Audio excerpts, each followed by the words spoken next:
I'm Hannah Elliott. And I'm Matt Miller. This is Hot Pursuit.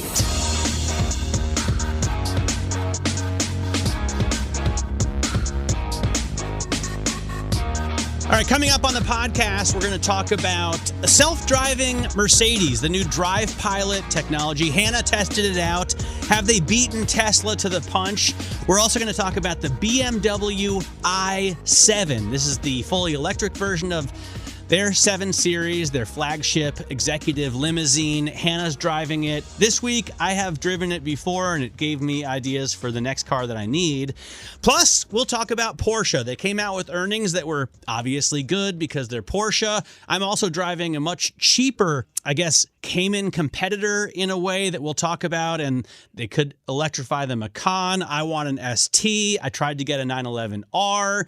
There's so much to talk about in terms of Porsche, but Hannah, let's start with the Mercedes Drive Pilot, which is their level 3 autonomous driving system. Tell us about it.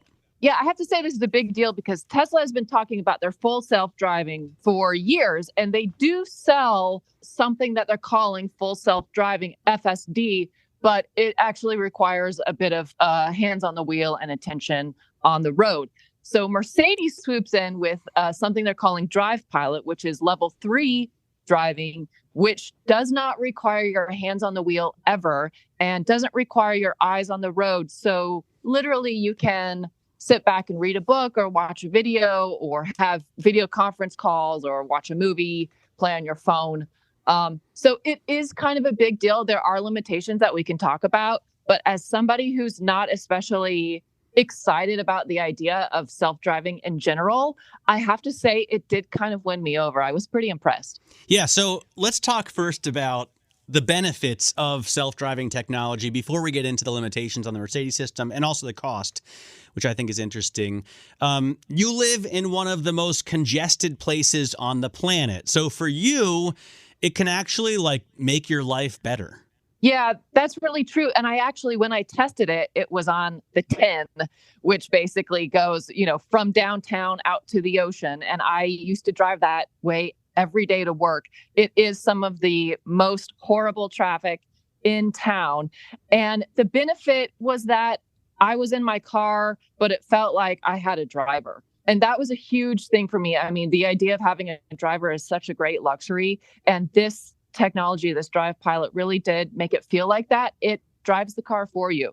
It only drives the car for you on highways that have 2 lanes or more and that have a solid barrier down the center. So this is already getting into some of the limitations. Mm-hmm. But the benefit is I got a lot of things done on my way to work, like answering emails. I was looking at videos. I was playing on Instagram. That's a huge benefit. And in a more general sense, I was a lot less peeved and annoyed by the time I got to the office, having not have had to fight with, people that I think are terrible drivers. I think we can agree that Prius drivers are the worst. I did not have to fight these people on my way into the office, and that was a huge benefit because the car took care of it. Yeah, so I mean, for me, for my commute, I drive into Manhattan from Scarsdale every day. It's an hour in the morning, really, and an hour on the way back. And I like to pretend that I can drive a lot myself. But the truth is I'm mostly in bumper to bumper traffic. And it would be awesome if I could do work, while I was driving. The problem is I'm sometimes slowed to a halt, like when I'm getting on, for example, the Henry Hudson. But also there are times when I'm doing 60, it's like back and forth. And one of the main limitations of this system, I know from reading your story on the Bloomberg terminal, is that it doesn't work above 40 miles an hour. So I just can't imagine how it would work for me, because it would be awesome for a few minutes. And then all of a sudden, it just stops working? Yeah, actually, yes, that's exactly right. It is awesome. And then if you need to speed up and you push the gas, or you even want to change lanes, it just cancels out the system. So this is actually an interesting note, because level 2 driving will change lanes for you. It's kind of like a glorified cruise control, or if you've heard of GM Super Cruise, it's basically that. Level 3 will fully drive the car for you, and you don't have to touch the steering wheel at all, but it won't change lanes. And it also is only legal right now in California and Nevada. and Germany. So, So there are limitations. Yeah. And that, I mean, to me, it's kind of like a deal breaker because I need it to be able to go more than 40. That's really slow if you think about it. But I guess it'll come, as you wrote, that they're pushing to get to 80 miles an hour as the next milestone, which is going to be, I think, when it really works well. Maybe in LA, people drive faster than that on the 10.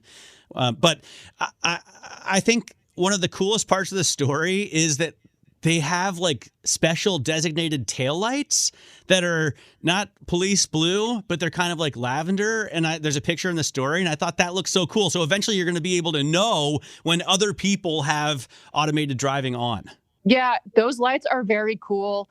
And they're actually primarily so that law enforcement know that this car is being driven automatically and not by a human. It's the lights actually have not yet been approved for new models, but they're trying to get, Mercedes is trying to get that color approved. You know, they have to run everything through the standards and regulations to make them legal. But on these tester cars that we had, they did have these like it's like almost a teal, just like you say. And that is largely so law enforcement know that the car is being driven autonomously and not. So if a cop sees you and you're like watching a video on your phone, he doesn't pull you over, basically. All right. To me, the only other problem with this is, I like to do extreme tailgating. So I'm right on your bumper if you're in front of me in the left lane. Because I don't think you should be in the left lane. It's only for passing, and I'm the one who's trying to pass. Also, I don't like it when someone ducks in front of me, try and pass on the right and cut in front of me. So rude. And it doesn't follow that closely, does it? No, it doesn't. And if you try to follow that closely, it'll just cancel the system. So yeah, I agree with you. I don't like that these new programs don't allow aggressive driving because sometimes we do need to drive aggressively. I like your term extreme tailgating. That sounds like a hobby kind of, and maybe that should go on our list of hobbies. I've taken that from college football fandom. That's very good. And, I think these are all steps forward. Level 5 is the top level of autonomous driving, and that is basically a robo-taxi, something that totally 100% drives itself for you. So we're at level 3. It's a new threshold that's been passed. They're trying to get it up to speed, no pun intended. And, we're moving in that direction. Well, it is. Sometimes you really do feel like you need a driver. So let's move on to the next topic, and that is, what are you driving this week? You have the BMW i7, which is the EV version of the, legendary 7 Series. I had a chance at it, and I have serious thoughts, but tell me what you're thinking about driving it right now. Well, you know what? I surprisingly kind of liked it and currently like it. And it's really funny because last week I had the BMW XM, was not so much of a fan. That review is coming out next week where I'll really go on my rant about the XM. So I kind of got into the i7, with a little bit of a cringe in my neck. But I started sort of listing out all the things that I was thinking about the i7. And I looked at the list and I realized, wait a second, these are all positives, pretty much. It's very comfortable. It's large. And I think if you want a large car, this is great. It certainly feels more luxurious than competitors like the Porsche Taycan or any of the Tesla models. I think it actually is priced pretty fairly. Starting price is around $107,000. There are tons of options, a bunch of executive packages you can get that will make it a lot more expensive. But I actually think the starting price is pretty fair. Does this ring any bells for what you thought about it, Matt? Yeah, for me, mostly positives. I absolutely loved it. And I feel like my test drive in the i7 was almost life-changing. Wow. Oh, I love the brand. I'm a huge fan of BMW, and I always have been. I now have a greater appreciation for big executive limousines, and I didn't really give them much thought previously. I was in Stuttgart with Ola Kalenius when they put out the new S-Class, and it was cool to be in Stuttgart and to be with Ola, but I didn't really care about the S-Class. Like, I'm not buying one of those things. But this, to me, kind of showed what's possible. There first are some negatives, though. I think it's the ugliest of all the executive sedans. I mean, the split headlights up front reminds me of a Fiat Multipla.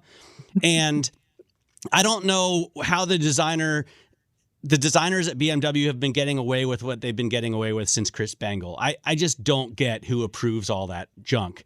The other thing is not specific to BMW, but with all electric cars, it makes me nervous watching the range tick down and realizing that at some point I'm going to have to fight some other adults for a position at a charger, or find that all the chargers that I just got to are broken, or realize that charging it at my house is going to take like 13 hours. Like, it's not a good experience for me yet, electric car driving. The range thing for sure is real. I actually think it looks kind of cool. I don't know what color you had when you drove it, but I've got this sort of matte, blacked out, everything black. Yeah, it's brown. Out the grill. What? It's a very dark brown. Yeah, I had the same color. I love it. Yeah. No. See, I think that's so cool. I actually think, Adrian von Hooydonk is the current design director, and I do like his aesthetic. I remember Chris Bangle was a bit controversial back in the day. He was polarizing back in the day, and sometimes I think these things tend to age better than when they're first presented on the market. So the looks didn't bother me. My question is, what did you think about the sound, this sort of fabricated electric whir? So in other electric cars, the sound has made a big impression on me. In the EQS by Mercedes, I really liked the fake sound that they pump into the cabin. They've got to make it have some kind of sound so that you're driving and so that other people know you're driving. I didn't notice it in the BMW just because I was so positively impressed by the driving manners of this giant hulking vehicle. Mm-hmm. It was so much fun to drive. Part of that is down to the electric drivetrain, which is, I think, flawless. But another part of it is that BMW focuses so much on the structure, on the rigidity, on, what's their tagline? The ultimate driving machine. It really is true, whether you're talking about the 2 Series, which I love, or the 7 Series, which I love. I also really like the way, the UX, the way you interact with the car's infotainment system. I've loved it since day one of the iDrive, and I still love it. And obviously, the materials, the build quality, it's all A1 in my opinion. Yeah, I agree. I'd buy it. I wish the steering was a little bit tighter. I think it feels slightly numb, but then I go back to, this is a huge executive sedan. And honestly, if that means that the back seat is just really smooth and totally cocooned from the world, then that's fine. I'm not going to quibble with that, really. So at my house, the reason it changed my life is that we have, a baby now and a baby on the way. And so my life is all about rear-facing car seats. And we have a Volvo XC90 as the kind of family truckster Love it. At my house. But the BMW 7 Series, I think, is a Volvo XC90 killer. And no one else is cross-shopping these cars, but I think they should be, because the stretch rear of an executive sedan, and it's true about, I'm sure, the S-Class or the S8 too, is perfect for rear-facing car seats. There's never enough room in even the biggest SUVs, the biggest European SUVs, for rear-facing car seats without moving the passenger seat forward or moving the driver's seat forward. And so I think this is ideal. Plus, it's the top of technology and luxury and everything that a car maker can do. The BMW 7 Series, same with the Mercedes S-Class. But they are so expensive to start. I think the BMW M760, which is the one I love, they just stopped making it with a V12. It was $165 to start.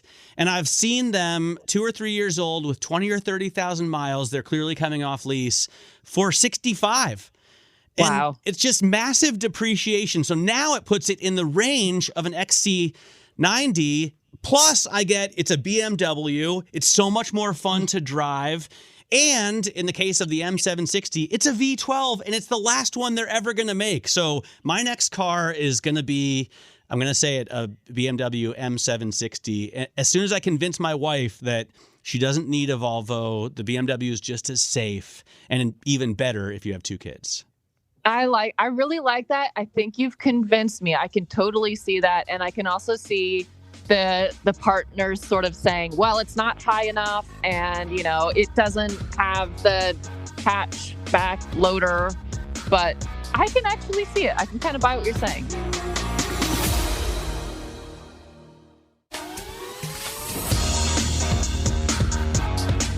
Let's go to topic number 3, which is like Porsche in general, because I have a million questions for you about Porsche. I will first say that this week I'm driving the little Nissan Z, and I'm actually driving the supposedly pre-production version of the Nismo edition for next year.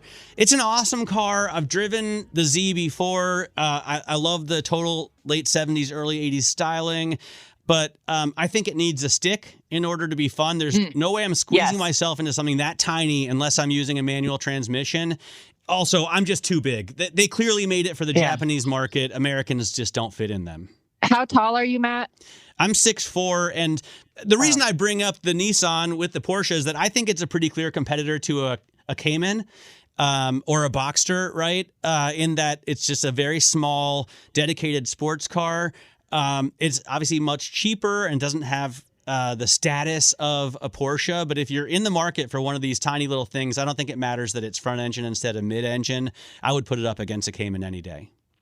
Yeah, that's cool. Did they say what the Nismo edition gets you? Like, what extra does that mean? They probably did. Or is it just paint? I wasn't paying attention. No, I think it's more than paint. But I quickly passed it along to Barry Ritholtz, and because his wife, I think, really wants to buy one, so I thought might as well give him a chance in it. But it's a competitor to the Cayman, although probably not a lot of people will be cross shopping the two. They're not in the same exact price range. In terms of Porsche, I just have a million questions for you. So, what do you think about the Taycan? I mean, what do you think about Porsche's drive into electric? Well, I think the Porsche Taycan was the first electric sedan that was really better than Tesla, and was the first one that really showed what a proper professional car company with heritage and real German engineering can do when they decide to go electric. Because before that, we had obviously some other electric vehicles out there, but if you wanted a quote unquote luxury electric sedan, Tesla was the only option. And so when Porsche finally brought out the Taycan, and I remember that debut, it was like 2018, I believe, at Niagara Falls. It was a big deal.